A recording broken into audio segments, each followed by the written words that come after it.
શ્રાવણ મહિનો ચાલે છે. ભગવાન ભોળિયાનાથ મહાદેવનો મહિનો છે. આ ગીરના જંગલ ઉપર મહાદેવની એટલી બધી કૃપા છે કે ક્યાંક સ્વયંભૂ મહાદેવ, ક્યાંક પાંડવો દ્વારા સ્થાપિત મહાદેવ, એમ અનેક ભોળાનાથ અનેક સ્વરૂપે આ ગીરના જંગલોમાં બેઠા છે.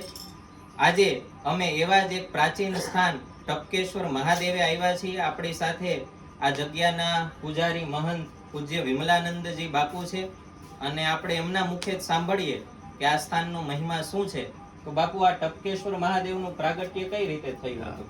પાંડવો જ્યારે અજ્ઞાતવાસમાં આવ્યા છેલ્લા વર્ષમાં, તેને જ્યારે કુંતા માતા હતા. કુંતા માને રોજ શિવ પૂજા કરવાનો નિયમ હતું. એટલે ભીમે અર્જુનને કીધું કે માની વ્યવસ્થા કરવાનું ભગવાનને કહો. કૃષ્ણ ભગવાને ચંદ્રભાગા નદી અહીંયા ગુપ્ત ગંગા તરીકે પ્રગટ કર્યા કે જ્યાં ટીપુ પડશે એના શિવલિંગ બનશે. આ પહેલી ગુફા છે જૂનાગઢ ગિરનારમાં નીકળે અવલૌકિક. અહીંયા શિવાનંદ બાપુએ તપ કરેલું, અમારા ગુરુજી મુક્તાનંદ બાપુએ તપ કરેલું. મારું નામ વિમલાનંદ, ગુરુ મુક્તાનંદ બાપુ, સાપડા અગ્નિ અખાડા. અને બાપુ, આ બ્રહ્મા વિષ્ણુ મહેશના મુખ છે, એમનો શું મહિમા છે? અહીંયા બધું જે બને ને બધું કુદરતી જ બને, પથ્થરનું બધું બની જાય. એટલે આ જ્યાં પાણી પડે એટલે આ જૂનું ટપકેશ્વર મહાદેવ, જૂનું અમરનાથ કહેતો હોય પણ ચાલે. હા, જેમ ત્યાં અમરનાથ બરફની શિવલિંગ બને, અહીંયા પથ્થરની બને. એક મેઘાવી નામના મહાત્મા ત્યાં એને 2000 વર્ષ તપ કર્યું અને ગંગાજી પ્રગટ થયા. ટૂંકમાં પાણી ક્યાંથી આવે છે અને શિવલિંગ કેમ બને છે એ ઈશ્વરની કૃપા છે. વાહ!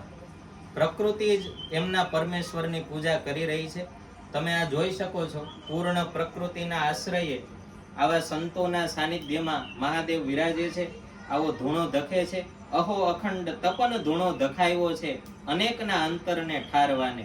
આજે પણ ગીરના જંગલોમાં આવા સ્થાનમાં આવો તો એસીમાં તમારું શરીર ટાઢું થાય કે ન થાય, પણ અહીંયા આવો એટલે અંતર ટાઢું થઈ જાય એવું આ ટપકેશ્વર મહાદેવનું મંદિર છે. બોલો ટપકેશ્વર મહાદેવની જય. નમઃ પાર્વતી પતિ હર હર મહાદેવ હર. બીજી ગુફા છે.